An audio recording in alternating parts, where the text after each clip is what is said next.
ॐ अज्ञानतिमिरान्धस्य ज्ञानाञ्जनशलाकया चक्षुरुन्मिलितं येन तस्मै श्रीगुरुवे नमः।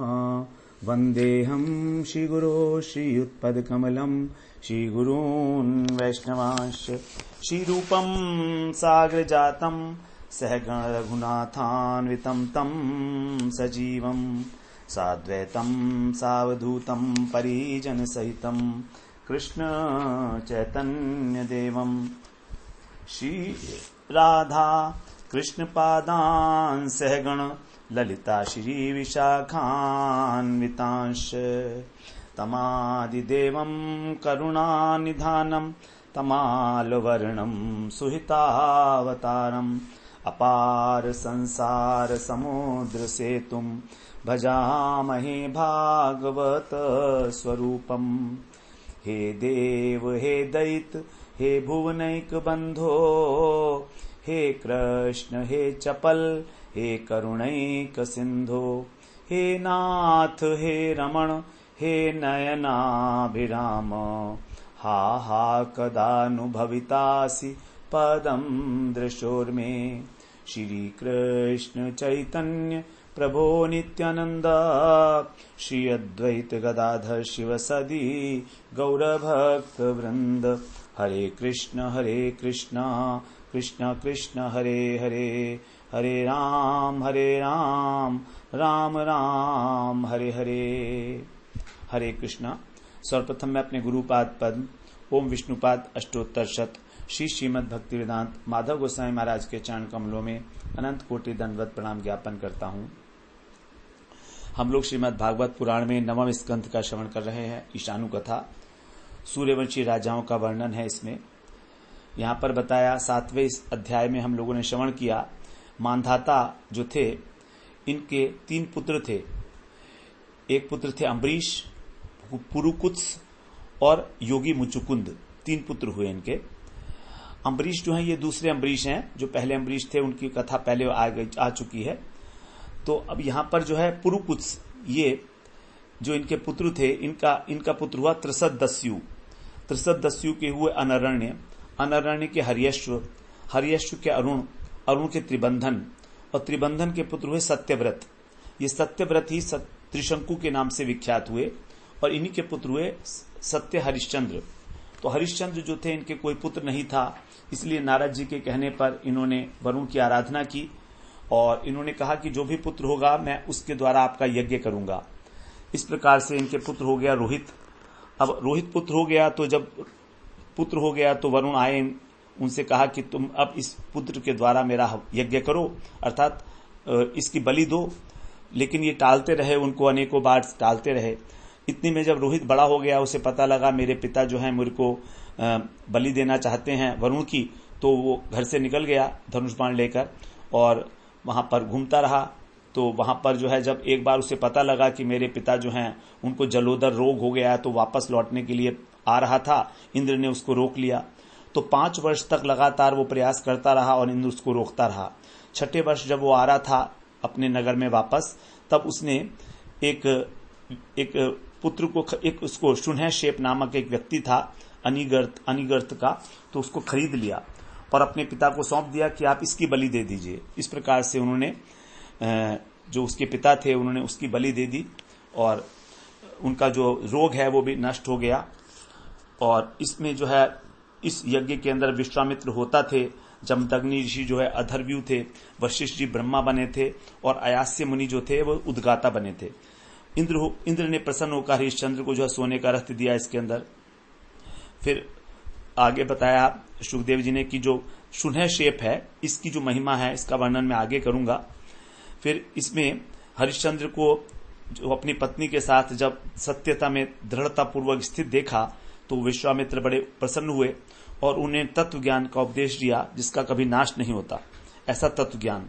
और उस तत्व ज्ञान का आश्रय लेकर फिर हरिश्चंद्र ने अपने मन को पृथ्वी में, पृथ्वी को जल में, जल को तेज में, तेज को वायु में, वायु को आकाश में स्थिर किया, आकाश को अहंकार में लीन करके और अहंकार को महत्त्व में लीन करके फिर उन्होंने जो ज्ञान था उसको भी त्याग दिया और इस प्रकार आत्म साक्षात्कार प्राप्त किया, आत्म साक्षात्कार किया। अब इसमें आगे अष्टम स्कंद अष्टम अध्याय के अंदर रोहित के जो वंश हैं उनका वर्णन किया जाएगा। रोहित का वंश सुखदेव जी कह रहे हैं, श्री शुक उवाच हरितो रोहितु सुतश्च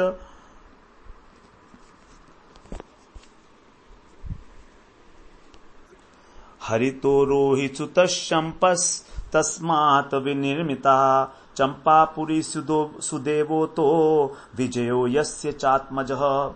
रोहित के पुत्र हुए हरित, हरित के पुत्र हुए चंप, इन्होंने ही चंपापुरी निर्माण की। और फिर इन चंप के पुत्र हुए सुदेव, और सुदेव का पुत्र हुआ विजय।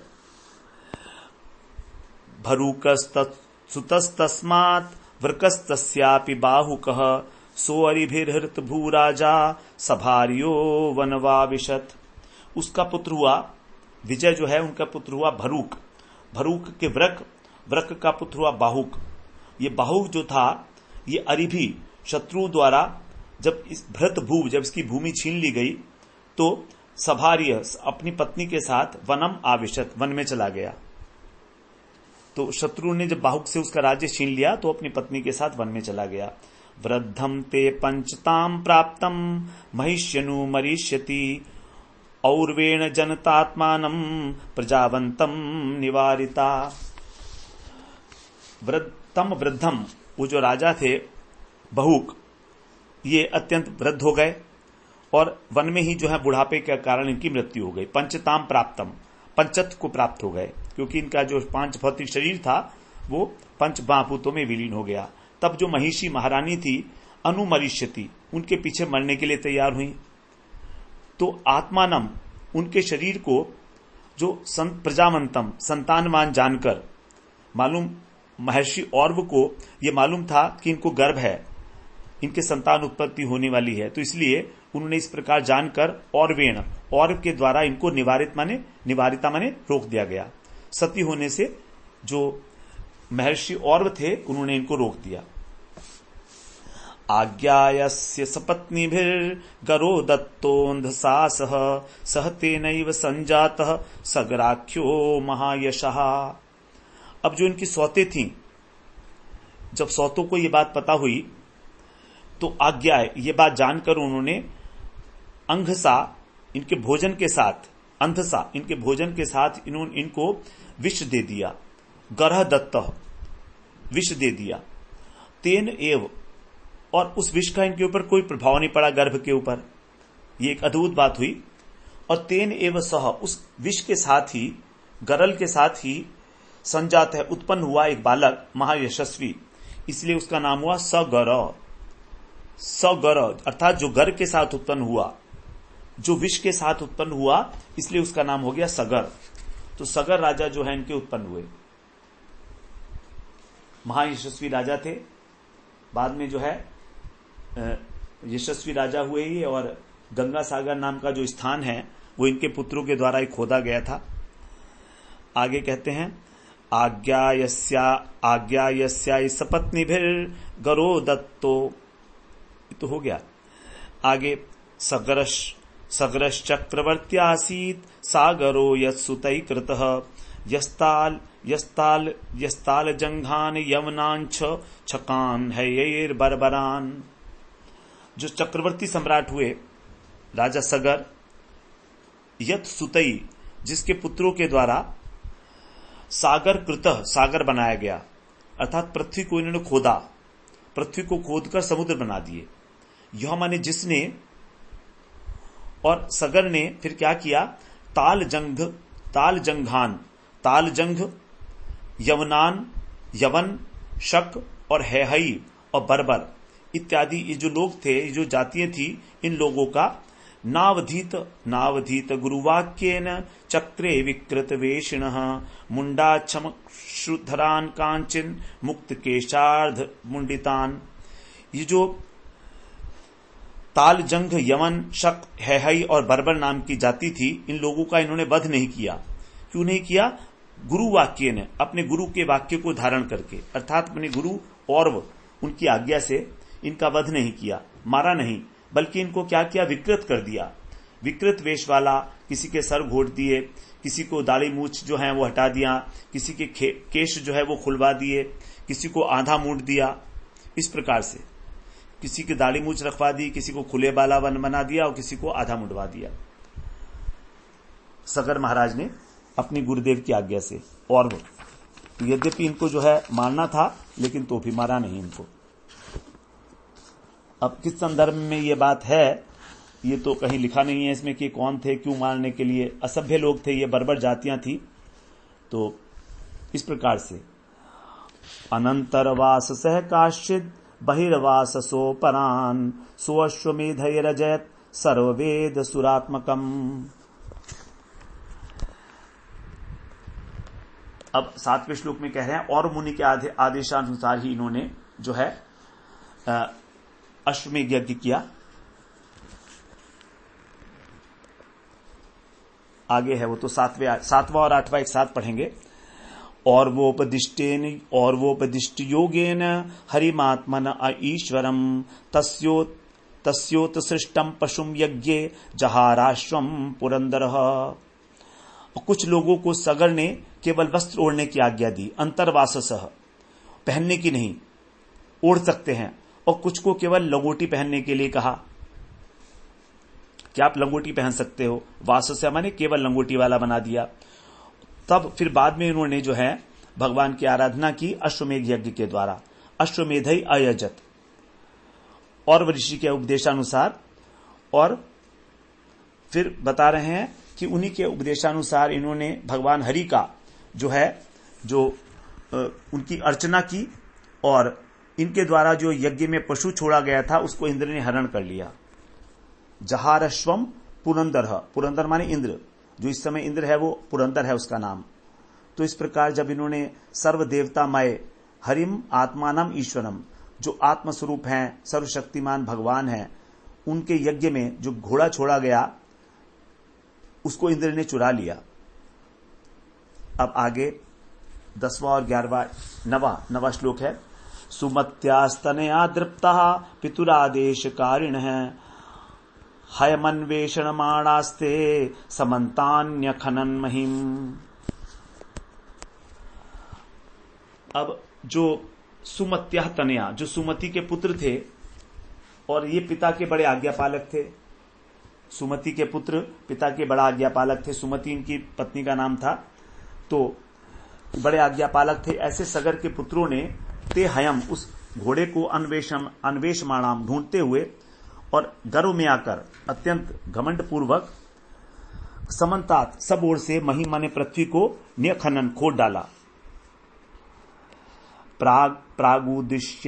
प्रागुदिश्याम दिशि हयम ददृशु कपिलांतके एष वाजिहरश्चौर आस्ते मिलित लोचनः हन्यताम पाप इति 6 सहस्रिणः उदायुधा अभिययुरु मिमेश तदा मुनि। 10वां और 11वां कह रहे हैं कि प्राक उदिच्याम, जो पूर्व उत्तर दिशा है अर्थात ईशान कोण में, उन्होंने जो घोड़े को क्या देखा, महर्षि कपिल के समीप, अंति के माने उनके समीप देखा।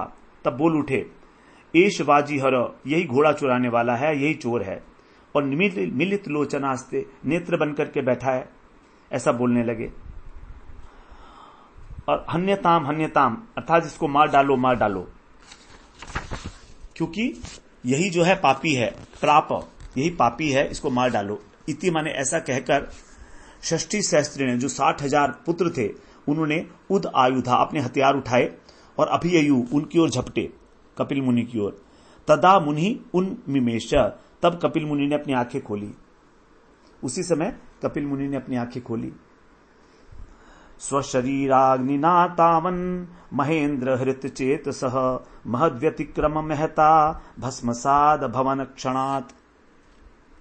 महेंद्र हृत चेतसः, जिनका चित्त इंद्र की माया से मोहित हो चुका था, हरण कर लिया था जिसकी बुद्धि को इंद्र ने, ऐसे वो राजकुमार, उन्होंने महत्वतिक्रम, उन महापुरुष कपिल का तिरस्कार किया, अपराध किया, और उसके कारण वो मारे गए। हता माने मारे गए। और कैसे मारे गए, वो कारण क्या था कि तिरस्कार के फलस्वरूप उनके जो शरीर था, अपना ही शरीर, स्वशरीर, वो उसमें से अग्नि प्रकट हो गई और क्षणात भस्मसात अभवत्, एक क्षण में वो सब नष्ट हो गए। तो यहां पर जो अग्नि प्रकट हुई है वो कपिल मुनि के नेत्रों से प्रकट नहीं हुई है, बल्कि उनके अपने शरीर से ही प्रकट हो गई। इसलिए कहा जाता है कि किसी पर शंका नहीं करनी चाहिए जबरदस्ती। तो सगर पुत्र जो है बिना सोचे समझे ध्यानमग्न कपिल महाराज बैठे थे, उनको मार दिया, उनको मारो मारो कहने लगे। इसलिए उन्होंने अपनी आंखें खोली। अब क्योंकि उन्होंने अपराध कर लिया था, एक महत अपराध था, महापुरुष के चरणों में अपराध था, तो सगर महाराज के जो पुत्र थे उनकी मृत्यु कपिल देव की नेत्र ज्योति से नहीं हुई, बल्कि उनकी मृत्यु जो हुई है वो अपने ही क्रोध से हुई, अपने ही अग्नि से हुई, जो उनके शरीर में उत्पन्न हो गया था। और ये शरीर में से उत्पन्न कैसे हुआ ये बता रहे हैं आगे। यस्येरिता सांख्यमयी न साधुवादो मुनिकोपभर्जिता नपेन्द्र पुत्रा इति सत्वधाम्नि कथम तमोरोषमयं विभाव्यते जगत पवित्रात्मनिखे रजो भुवः। कि राजा सगर के पुत्र मुनि के क्रोध से भर्जिता माने भून दिए गए। इति साधुवाद, इस प्रकार कहना अच्छा नहीं है, ठीक नहीं है। ऐसी लोकोक्ति है कि कपिल, कई पुराणों में इस प्रकार की लोकोक्ति है कि कपिल जी की आंखों से क्रोध की अग्नि निकली और उससे वो भस्म हो गए। ये ठीक नहीं है, क्योंकि जगत पवित्र आत्मनि, जो जगत को पवित्र करने वाले श्री विग्रह वाले जो सत्व गुण में स्थित हैं, उनको जो क्रोध है, तमोगुण है, उसमें विभाव्यते कथम, क्रोध की संभावना कैसे की जा सकती है, उसमें तमोगुण कैसे आएगा? क्रोध तो तमोगुण है। जैसे कि भुवः रजखे, पृथ्वी की धूली जो है वो कहीं उसका भी आकाश से कोई संबंध है? पृथ्वी की धूली है, आकाश से तो उसका कोई संबंध नहीं है।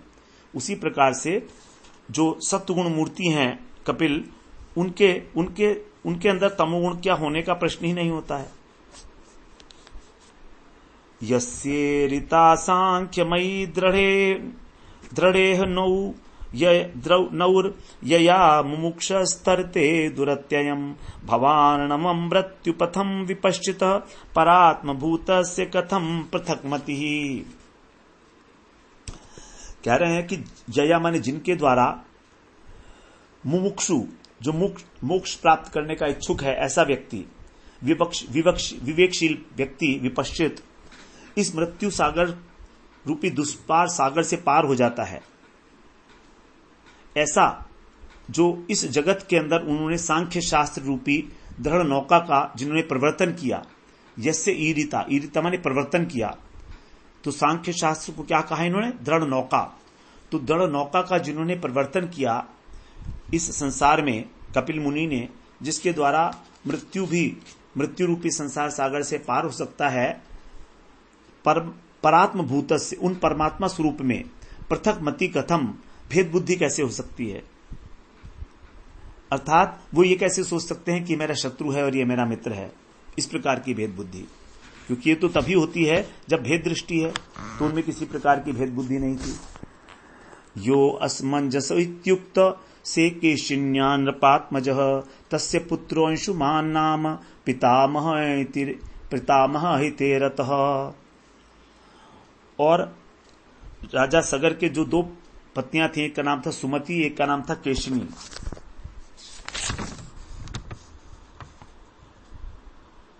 तो जो इनकी दूसरी पत्नी थी केशिनी, उससे असमंजस नाम का पुत्र हुआ। ये राजा सगर का पुत्र था। यह जो असमंजस नाम से जाना जाता है वो महारानी केशनी से उत्पन्न हुआ, राजा सगर का पुत्र। और उसके पुत्र का नाम हुआ अंशुमान। और ये अंशुमान था पितामह हिते रतः, ये अपने पितामह की भलाई में लगा रहता था अंशुमान। अब असमंजस के विषय में बता रहे हैं। असमंजस्वात्मानं दर्शयन् असमंजसम जाति स्मर पुरः संगात योगी योगात विचालितः। यह असमंजस कौन था? पूर्व जन्म में एक योगी था और संगात योगात, किसी आसक्ति के कारण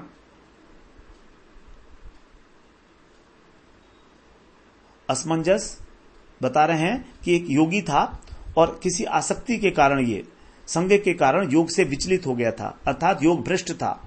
इसलिए इसको कहा गया जाति स्मर, अर्थात इसको अपने पूर्व जन्म की याद थी, स्मृति थी, उसको जाति स्मर कहा जाता है। इसलिए ये जो काम किया करता था वो सामंजस्यहीन दिखाते हुए कार्य किया करता था। अपने आत्मानम असमंजसम दर्शयन, अपने को असमंजस्यहीन दिखाते हुए, इसलिए इसका नाम रखा था असमंजस। अर्थात इसके द्वारा जो भी काम होंगे उनके अंदर किसी प्रकार का कोई सामंजस्य दिखाई नहीं देगा, बेफितूर के काम करेगा, कोई ठीक काम नहीं करेगा, उल्टे सीधे काम करेगा, क्योंकि इसको अपने पूर्व जन्म का स्मरण था। इसलिए आचरण गर्हितम लोके ज्ञातिनाम कर्म विप्रियम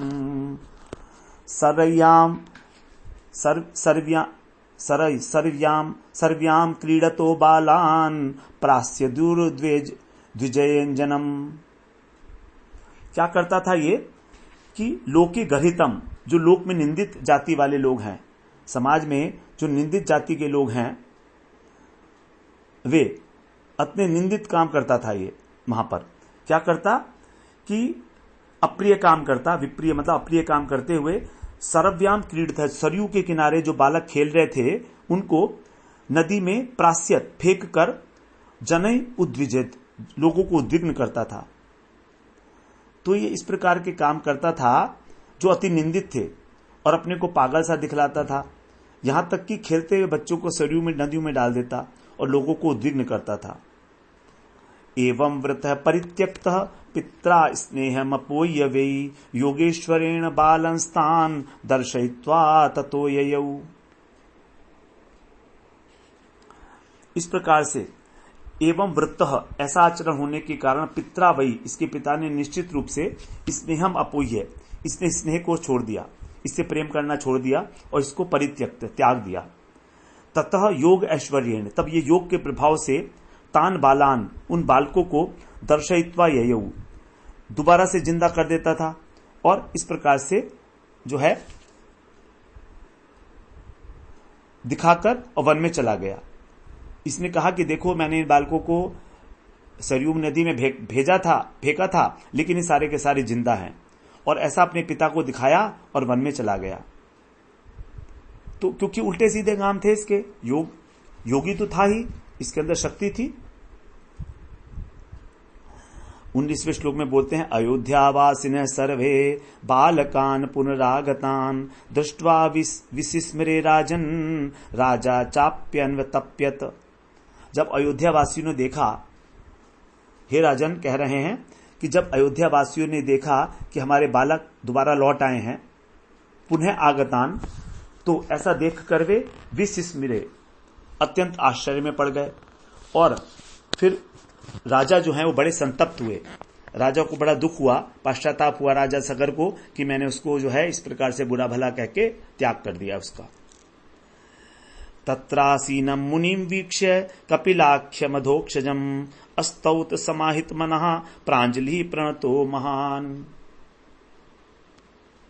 इससे पहले 20वां श्लोक एक और रह गया।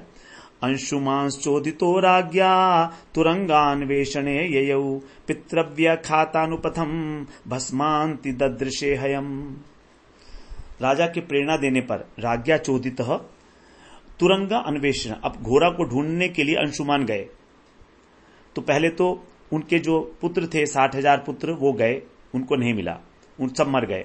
फिर अंशुमान जो थे वो अपने पिता में दादा की जो है हित करने वाले थे, इसलिए क्योंकि असमंजस तो किसी काम के थे नहीं, उनको तो जंगल में भेज दिया था, निकाल दिया था।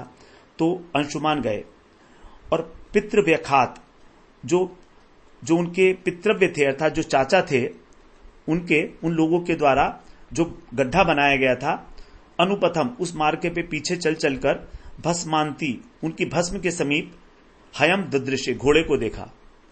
तो वहां पर जब उसके समुद्र के किनारे किनारे जो खोदा गया था उनके चाचाओं के द्वारा, धीरे चलकर किनारे किनारे शरीर की भस्म देखी उन सब की और घोड़े देखे। श्री अंशुमान वाच, वहां पर जो है अंशुमान, तत्रासीनम मुनि वीक्ष, तब वहां पर उन्होंने देखा कि कपिल नाम वाले मुनि जो हैं, महामुनि, वो बैठे हैं, भगवान के अवतार हैं। अधोक्षजम महामुनि, भगवान के अवतार, ऐसा उनको देखकर प्रणाम करके और हाथ जोड़कर उनसे स्तुति करने लगे। अंशुमान उवाच, अब अंशुमान की स्तुति है। न पश्यति त्वां परमात्मनो जनो न बुध्यते द्यापि समाधि युक्ति भी कुतो परे तस्य मनः शरीरधि विसर्ग सृष्टा वयम अप्रकाशा। अंशुमान कहते हैं 22वें श्लोक में स्तुति है कि आप कौन है? परमात्मनः अद्य अपि, परमात्मा भी अब तक, परमात्मा को अब तक समाधि और युक्तियों के द्वारा अजन माने ब्रह्मा जी भी नहीं जान पाए, न बुध्यते, नहीं जान पाए, और न तस्य उनके मन शरीर और बुद्धि से होने वाली जो सृष्टि है उसको हम लोग कहां से जानेंगे। बुध्यते और पश्यते दोनों है यहां पर। पश्यति तो पश्यति, तो जब उनको ब्रह्मा जी भी नहीं जान पाए, ब्रह्मा जी से भी आप परे हैं, इसलिए वो आपको प्रत्यक्ष नहीं देख पाते, तो हम कहां से जो है जान पाएंगे किसी भी प्रकार से। ये देह भाजस त्रिगुणा प्रधाना गुणान विपश्यन्ति उत्वा तमश्च जन्मायया मोहित चेतसस्ते विदु स्वसंस्थम न बहिप्रकाशः। यत माया, जिनकी माया से मोहित चित्त वाले, त्रिगुण प्रधाना, जो त्रिगुण प्रधान शरीरधारी हैं, वे गुणान विपश्यन्ति, केवल गुणों को ही देखते हैं। संसार में हम क्या देखते हैं? गुण को, कार्य को देखते हैं, पदार्थों को देखते हैं, अथवा तमह अज्ञान को देखते हैं, अज्ञान में रहते हैं। बहिप्रकाशा, और बाहर के जो प्रकाश है उससे हम बिल्कुल बाहर हैं, जो बहिर्मुख है। वे स्वस्थम ते न विदु, अपने में स्थित अपने आप को नहीं जानते।